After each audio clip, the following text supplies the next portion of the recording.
Hi, everyone. This is Dr. Diane Hayden, publisher of Natural Nutmeg magazine, and I'm excited to be bringing you our Lunch and Learn new series where during the week I interview one of our natural nutmeg experts. And today I have with me Carolyn Wetzel. She's one of our Natural Nutmeg's 2019 and 2018 10 Best Winners for Business Life Coach.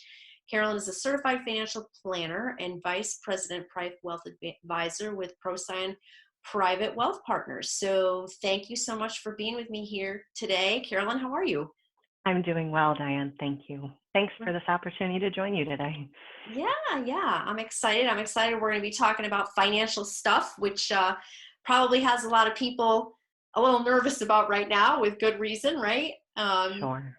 So I think since so many people do so many different things in finance, can you tell us a little bit about specifically what you and your team does?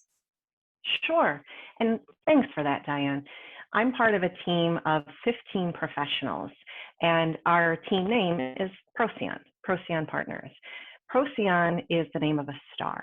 And the reason why our team chose the name of a star to represent what we do is by design, it's got the history of being navigation focused. And that, Diane, is what we do for our clients. Our clients are really two main types, just like the Procyon star has two bodies to the star. I tend to specialize in working with individuals, couples, and families on their financial plan and investments and all parts of their financial picture, whereas other colleagues of mine work with companies, their retirement plans, their investments. And what we do across both sides of our business is ensure that people are making thoughtful choices in their best interest. And I think the last key thing to highlight about that is that we are fiduciary, which in the broad world of finance has a very specific and important meaning. It means your best interest. It means no matter what, at all times, whether you're a company or whether you're an individual, everything we say or do is always and only about you. That's great. That's interesting. I didn't know the meaning behind the name. That's really, really cool. Um, and also, I just love your perspective. Like to me, I call it a holistic financial perspective, essentially, because, I bet there's a lot of people out there that don't even realize that there are people that specialize like you do, and that they can come to someone like you and talk about, you know, everything from, say, what are companies that I want to invest in because they're more sustainable, and Yes. things like you said, it's about you. So it's not sort of the old school way of financial planning, for sure. I love how you frame that, Diane. And that's why I think there's such a very natural synergy between Natural Nutmeg's integrated wellness focus and the kind of integrated financial health focus that I love to specialize in as a member of the Procyon team. And what do we mean by that? So if we step back for a minute, in the same way in Natural Nutmeg, we talk about physical, emotional, mental, and spiritual health and the best way we can optimize all of it. It's that similar frame or lens that I look at with my own clients. In many ways, people, when they think of finance, it'll conjure up a whole bunch of emotions for them and legacy views of what finance means. And what I love to do with clients and prospective clients is say, together, we're creating a safe space, no judgment. And what we're doing is we're saying, where are you now in this moment in your own financial journey? And where is it you aspire to be in the future? What are your financial pain points? What's working? What's not working? What keeps you awake at night? And once we uncover together what are the existing considerations, and secondarily say, where is it you want to head? Then what we do as a team is map out first and foremost a financial plan. It says this is a set of goals and expenses and ways you want to both use and enjoy your money over time. And then I look behind the scenes and uncover, okay, what are your savings behaviors? What are your spending behaviors? What are the investments you have today? What are the insurance choices, whether it's life or disability or long-term care? How are you managing your debt? And very holistically, as you say, Diane, say, how do these pieces, and I love to use the metaphor of a jigsaw puzzle, how do these pieces look today? And how do we want to assemble them for a holistic integrated view for your future so that you are best set up for success over time. And I think the key thing that as a fiduciary, my team and I always focus on is we realize that life will not happen according to plan. I mean, as we're all living now, this is according to no plan that anyone envisioned. And that's precisely why I'm biased and believe we all need some kind of financial plan. What we're trying to do is say, in anticipation of life not going according to plan, what are some of the behaviors and attitudes and choices you can make today to best protect, to best grow, and enjoy that wealth over time? Yeah, it's so important. And it's so important, I think, to have a safe space to be able to do that. And because you're right, like finances is it's one of those topics that people don't, it's like taboo, like Mm-hmm. you don't talk to your friends about it. Some people may not even talk to their families about it. And for whatever reasons, and it's just now more than ever, I think people need that safety, like to feel that there's somewhere that they can go and talk about these things, and and learn, and like you said, really have a plan. If people haven't thought about it now, this is the perfect time to do that. Like, really figure out all those things that you listed, and where do I need to focus, and what kinds of changes do I need to make in events like this that you can't plan for. Mm-hmm. Exactly. And I think that's the value. We all know the idea that when you write it down or when you lay it out, it somehow becomes that much more real. And it's that kind of intentional, structured, kind of methodical approach that we say is so important as we prepare for times like this. The reason why clients choose to work with my team and me is that they know that they can expect a few things. The first is clarity. Through that safe space together, we're going to uncover what is it that's most important to those clients and where is it they want to come. With that clarity comes increased comfort and understanding of how those pieces work together. And it's not a one-time transaction. It's not a one-time, hey, Carolyn, how's it going? And I never see you again. But they count on and they look forward to what I call quarterly checkpoints. So every 3 months, we sit down and say, what's working, what's not working, how is that particular plan coming to fruition or not, and what can we do for the next 3 months? So in these times of uncertainty right now, when there is constant new and different information flooding in, whether it's related to the health considerations, the economic considerations, the financial considerations, clients can expect those regular touch points. And additionally now, the way my team and I are reaching out to our clients, we're reaching out weekly in communications and often where it makes sense. On top of those communications, a follow-on call to ensure that at any point in time, and you deserve this, you have your back covered. You have your right-hand person or team of people filtering the universe of dynamic information, distilling it down to the relevant points so that you can focus on your own health and your loved ones and know that you have a team of people by your side prioritizing. Yeah, that's really, really important, especially because many of us have a lot of other stresses that we have to deal with right now. And, Yeah. hopefully finance isn't one of them. So what kinds of things are you seeing in your practice that's happening right now with all of this that's going on? I think most compelling is the constant dynamic nature of information. I would offer overload. And what do I mean by that?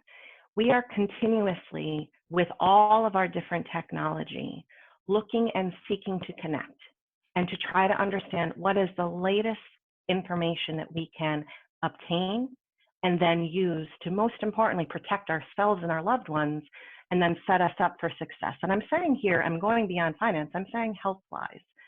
And as a result of this unanticipated health issue, with communities shutting down, there are then consequential economic issues, unemployment rates, less access to cash flows, then knock-on effects of what are the ongoing larger community impacts and the financial impacts.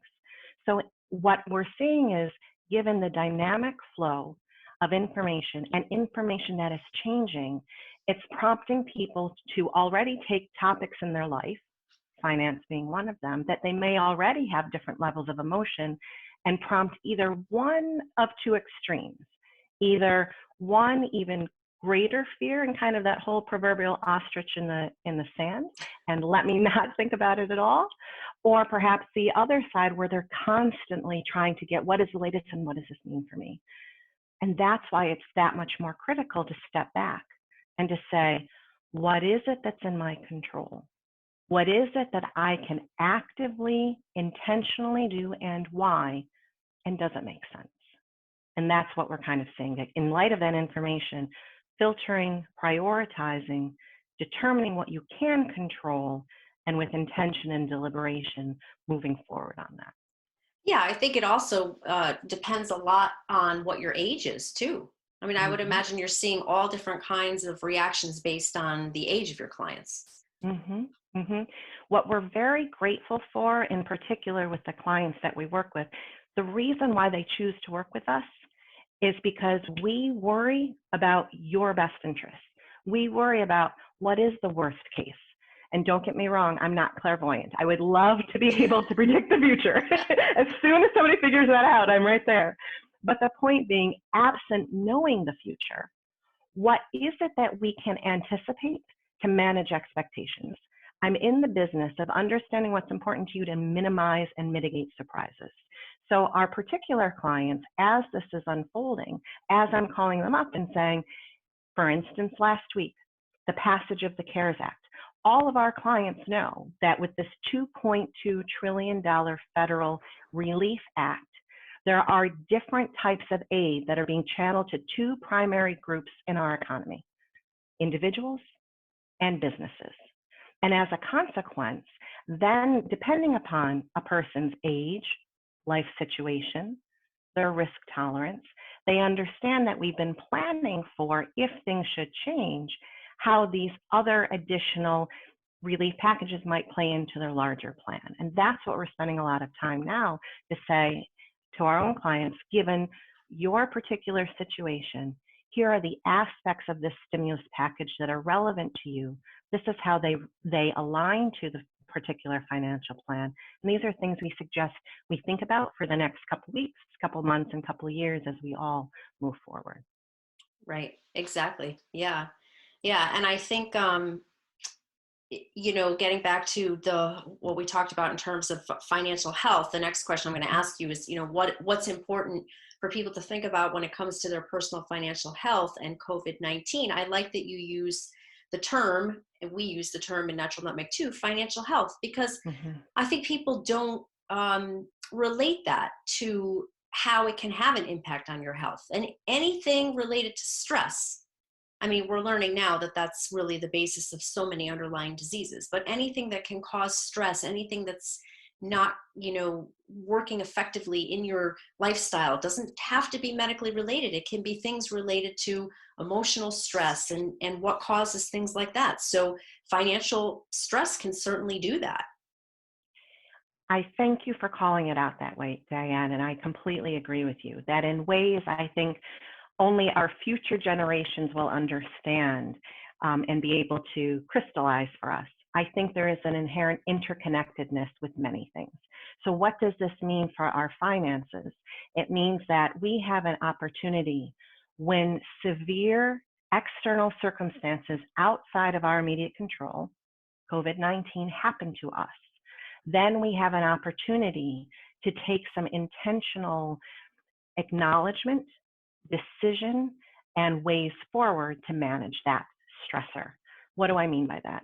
First and foremost, regardless of whether you're working with someone today or not, I think it's critical that you step back and take a deep breath.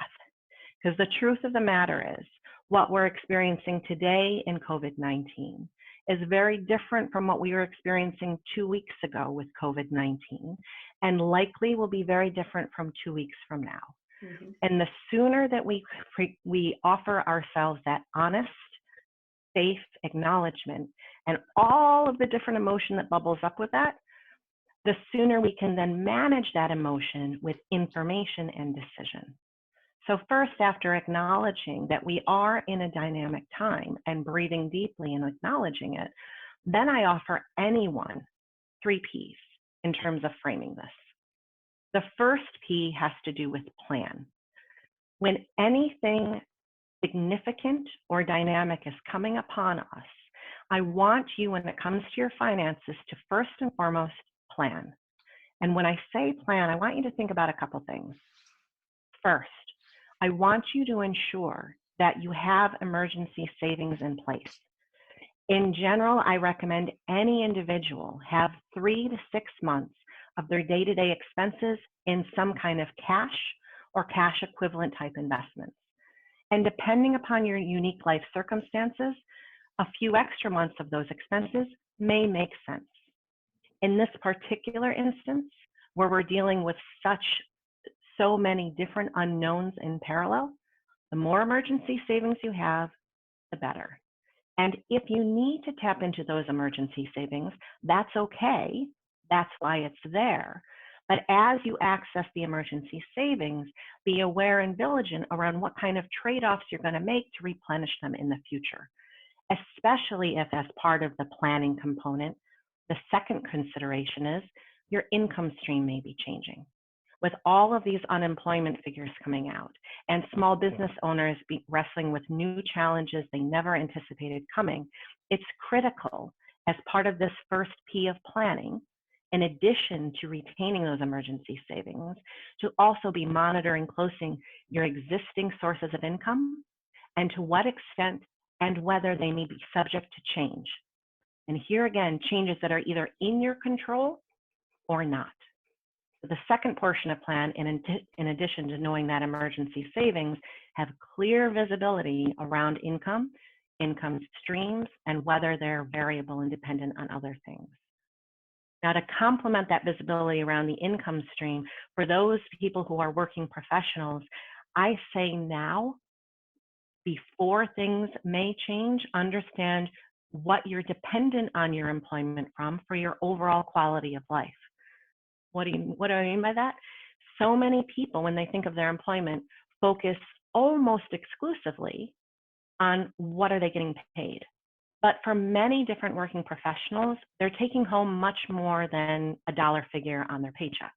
They're taking home access to healthcare, disability, other kinds of healthcare provisions and mental health services, by way of example. So now, as part of that first P, as part of managing COVID-19, emergency savings, income streams, have clarity and visibility on those other benefits that you are dependent on, particularly if you might be employed, and how they might be subject to change, either if you're furloughed or if you're terminated. And if you are terminated, know that you do have choices available to you. Statewide issue unemployment benefits are available, and there are whole processes to follow with that.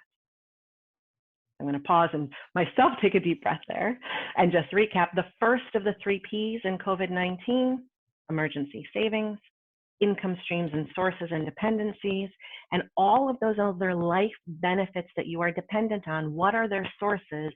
What are their variables? And if they're related to your employer, know the conditions of them and your alternate resources if your employment should change. To complement that first P, the second P, in addition to plan, that I would suggest is proceed, and proceed with intention. And what do I mean by that? We cannot be paralyzed with inaction. The whole reason why the economy and financial services work is because people are making calculated risk choices with their money. So we necessarily need to move forward, but we need to proceed with intention. And what do I mean by that? We all need to continue, even if our incomes might be subject to change. We need to ensure our expenses are covered. So now more than ever, I invite you, when you think about the second P in the first strategy, now more than ever, I invite you to think about, in your universe of expenses, framing them into 3 categories. What's a need, what's a want, and what's a wish. And I love to break up this significant lesson with a story that my own father taught me years ago. So Diane, when I was growing up in the southern tier of New York State, my father was a community college professor, and he was an English professor. And I came from simple means, and so going out to dinner was a wonderful privilege and gift to enjoy. Then we didn't do it often. So when I came home with straight A's on my report card, and I could articulate a reason for my father with an opening sentence and 3 supporting points and a closure why we should go out to dinner, then we could. And I offer this when I talk about needs, wants, and wishes, or proceeding with intention. Because I would come back every time when I got those A's and I'd say, Daddy, we need to go to Pizza Hut for dinner because I got all of these straight A's and we have to eat. And my father would say, no, Carolyn, no, Carolyn. You need to eat. You want it to be pizza, and you wish it were Pizza Hut tonight. And so I just provide a little levity in this moment to say, not that you should approach your expenses with complete joy, but some level of care as well. And the point being, look at them as what are the needs that you have to be spending your money on right now in these dynamic times? What are those wants that provide you a level of comfort and quality in changing times? Versus what are the wishes that can kind of take a little bit of a side, even if it's just for a couple weeks or months until things stabilize, and let them go in this intermediate term. That's a great analogy. I mean, I would have never thought there was such a difference between want and wish, but there is, because the way that you outlined it, right? So pizza, that could come out of a box from the grocery store, but it's Pizza Hut. So, yes. So interesting. Yeah, I never thought to actually like lay it out like that, but you're right. I mean, it does make a difference. Well, I'm very grateful for my father's clarity, as well as being the daughter of 2 teachers that taught me many things, for sure. Totally. So if we go back then to that second P, in addition to proceeding with intention, whether it comes with your budget or with your expenses, the other things I would recommend, and here's where I do recommend people do a bit of homework. If you aren't already working with a financial advisor, research the CARES Act. And why am I highlighting this so much? Because in this relief package, there are different types of economic and financial provisions that may benefit you. So by way of example, all individuals, and you'll need to research this for your particular situation, but are eligible for recovery rebates, depending upon a few factors: your income, your tax filing status, and the number of dependents in your household. How much you collect of that recovery rebate will vary. But the key thing here to account for is you will be entitled, in theory, to that recovery rebate. And what you'll want to do as part of this second P of proceed with intention is know how much you can expect to receive and approximately when, so that then you can prioritize. Does that go back to replenish emergency savings? Does that go to cover some kind of more of those immediate needs on your hierarchy of expenses, or where that fits in?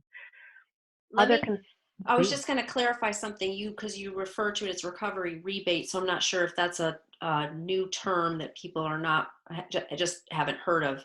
Is that the same thing as the stimulus check that people are saying, you can get up to $1,200? Okay, so it is the same thing. You got it. Yep. You got it. Exactly. Yes. And so knowing that you're eligible for that, and other consideration that come out of the CARES Act. So by way of example, there is new guidance around, for retired individuals, required minimum distributions for 2020. So there is expanded definition around medical expenses and healthcare expenses. And then there are optional choices available to employers to offer their employees around sick leave and other considerations. And so this second P, proceed with intention, says, okay, in light of all the planning I've already done, what are my choices now with what I have, so that I can continue to methodically move forward? Okay. Any questions before I go to the last P? No, I don't think so. Yeah, I don't think so. Go ahead. Okay. So the last P I would love to emphasize then is to protect for the long term. And here is where I would say some of the art of financial planning comes into play. What I want you to do is when all of this dynamic information is coming in with COVID-19, I want you to prioritize first the planning. And the other consideration with planning, in addition to the expenses and the benefits and all that, one thing I neglected to say, which is critical, is beneficiaries, entitling. So all of those things that you always want to have in place, like make sure that your beneficiaries are right on your different accounts, and make sure you know your will and healthcare proxy and power of attorney. When health needs are changing, you want to make sure that's all part of the planning. So make sure that first P, planning, is covered first. Secondarily, as part of the proceeding with intention, if you have your foundation in place, then you can move forward with confidence. This third P that I'm talking about, the protecting for the long term, is where you say, okay, now that I have my other bases covered, where is the opportunity that presents itself for me financially in this uncertainty? So what do I mean by that? If, by way of example, and it's happening, interest rates now are lower than they have been, and you have your emergency savings in place and your other components of your lifestyle in place, then you may be eligible. This may be a great time to consider refinancing your mortgage. So that way you can benefit from those lower interest rates. For those of you who are working with an advisor, I hope that you're talking about tax loss harvesting, which is just a fancy term to say when the value of your stock holdings are going down, then you can take advantage of the lower prices to then reinvest and reallocate in tax efficient ways. Additionally, protecting for the long term, you want to be looking at estate planning considerations around how your different wishes and handling of Roth conversions and other different techniques can help protect what you have now and build and grow based on when and how you think the value of your assets will recover over time. So the third P is more of kind of on the hierarchy of financial planning. It's the art, it's the additional next steps that complement the foundational elements that are most critical in time of change. But that's where you're going to see the additional benefit to protect you over the long term, or with your finances over time. Yeah, I think, what would you recommend as far as how often to be checking your investment accounts or retirement accounts? Because I have some friends who are like, I'm not going to look at it at all. Now, granted, most of us are, I would say, between the ages of like mid 40s to early 50s. So we've got some time, you know, before, it's not like we're 65 or something like that. But some have the mentality they're not going to look at it at all. And then I have others that are, I'm looking at it every day. What do you recommend? I mean, I would imagine what we just talked about, you're saying is, you know, you've got to look at the situation as it is right now to make some of these decisions that you just talked about. Yes. So I love that you brought that up, because at the end of the day, it reinforces that whole locus of control, what's immediately in control versus what's not. What's not immediately in our control, so we can cover that out, is whether there will be additional relief that will be provided through future legislation. What will the next round of market returns look like today, tomorrow, next week? Because there are so many other dependencies on that. Whether there will be additional new tax breaks or incentives to help us be able to plan and save more for retirement. Those are all unknowns we can't control. What we can control, to your point, is with what frequency we look at what we have and how we make decisions around it. So to your first point, should it be every day? Should it not? I want you and friends to sleep peacefully at night. And that will look different for each individual. And sleeping peacefully at night does not necessarily mean that every time you look, you actually act. Because sometimes, as we know, when you have all those emotions, managing it with information first and foremost is most critical. So the first piece of advice I would say is know thyself. And if thyself needs to see in black and white how you're doing, do it on a frequency that will not undermine your sleeping at night, but will help you sleep at night. I personally don't see additional value in it being daily, only because it's going to be changing and fluctuating. Mhm. And in particular, in these times, it's going to be fluctuating potentially quite a bit until things stabilize. And as a result, I personally wouldn't think daily would work. But if in the immediate term, you just need to see how you're doing, and that looks like once, once every couple weeks or once a month, then do that. But to your second point with regard to if after you're looking at it, how do you know what changes to make? That's where I would exercise great care and caution. And what do I mean by that? The way you're set up, whether it's your retirement plan or your investments now, is a function of decision and circumstance. When you created your retirement plan, you had a vision potentially for when you might want to retire, the type of risk to take on as part of your investment strategy. If your goals for your investment haven't changed, i.e., if you're still planning to retire in a certain number of years' time, then it's really only stepping back to say, okay, given what's changing, what portions of my decision points are subject to be reconsidered? It may not be, Diane, an all or nothing. It may not be all of my holdings. It might be just these particular holdings that happen to be, I'm just making this up, but in the US domestic market as opposed to the international. What's important to manage and to determine when and how to make changes is first on a frequency that will give you information, not anxiety. And secondarily, when looking at the information, employ a very intentional, constructive analysis. What about my larger life has changed, if anything? And if nothing has really changed, then what about what I'm doing and how should be considered differently in light of this dynamic environment? And that will look different person to person based on the individual holdings you have and why. Right. Exactly. I think that I liken it a little bit to weight loss, actually, because I as an exercise physiologist, if I was coaching someone, would say there's no need for you to get on the scale every day. It's just going to make you crazy. And because the body doesn't work that way, and there could be a million things that determine what the number on the scale is. It could be water weight. It could be, a million things. So once a week, sometimes I might even say once every 2 weeks, Mm-hmm. but I find that for many people, the constant need to check or checking does more damage you know than just being patient and saying, okay, I'm just going to look at this once this month or twice this month or whatever it might be, and I'm going to try to put it out of my mind and not allow it to get me more stressed out than I already am.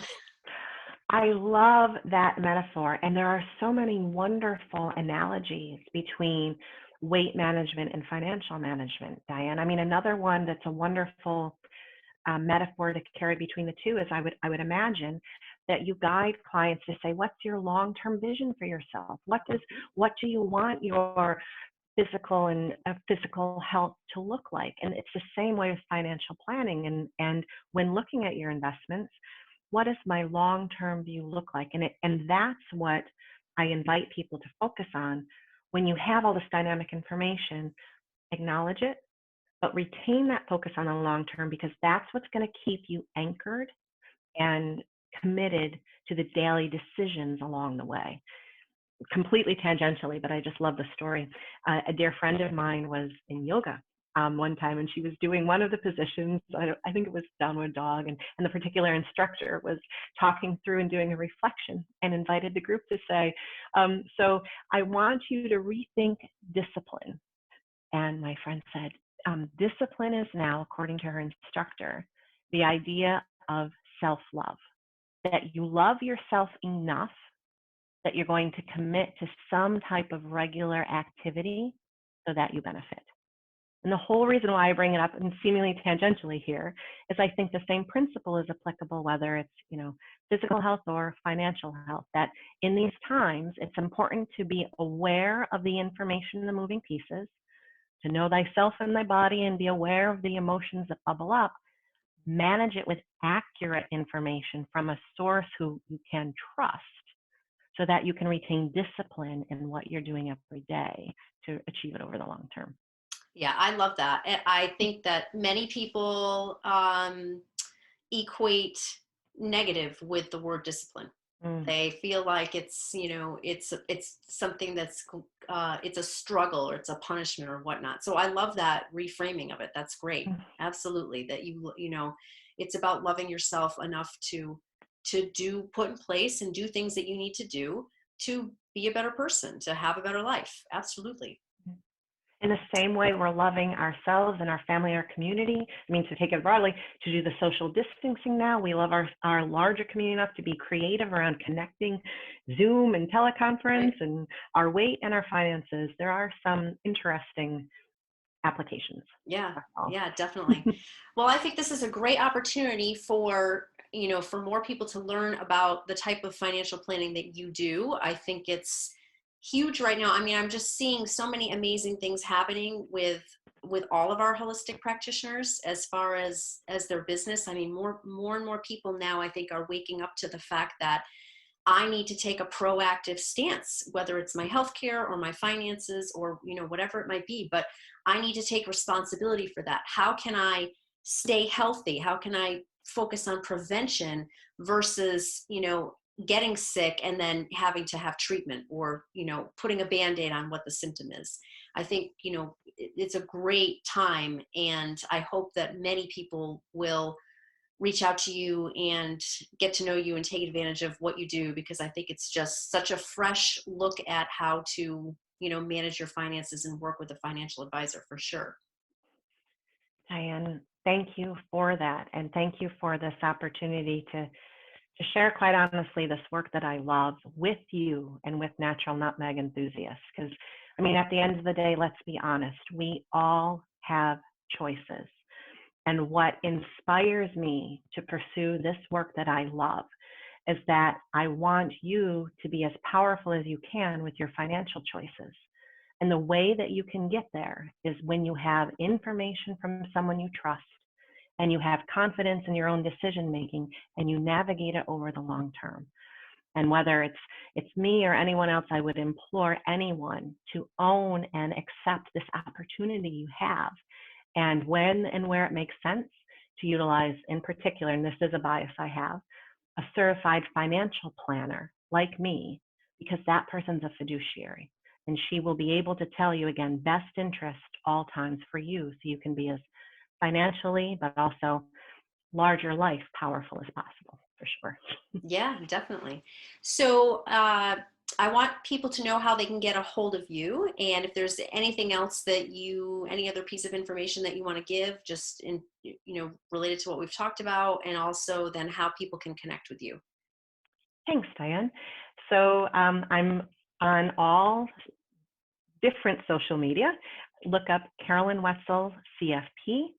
I'm on our ProcyonPartners.net website, Carolyn Wetzel, CFP, LinkedIn, Facebook, Instagram, and feel free to call or email as well. It's all of my contact details are on Natural Nutmeg's website as well in the articles section.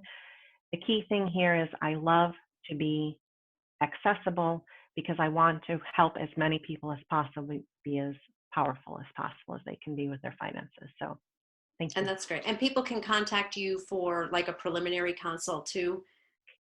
Yes. Um, as a fiduciary, not all people are in that particular moment where they need the type of intensive ongoing financial planning that my team and I provide. So to help us both understand where are you in this particular moment and how best can you set yourself up for success, I offer anyone who's interested a 30-minute complimentary confidential financial consultation.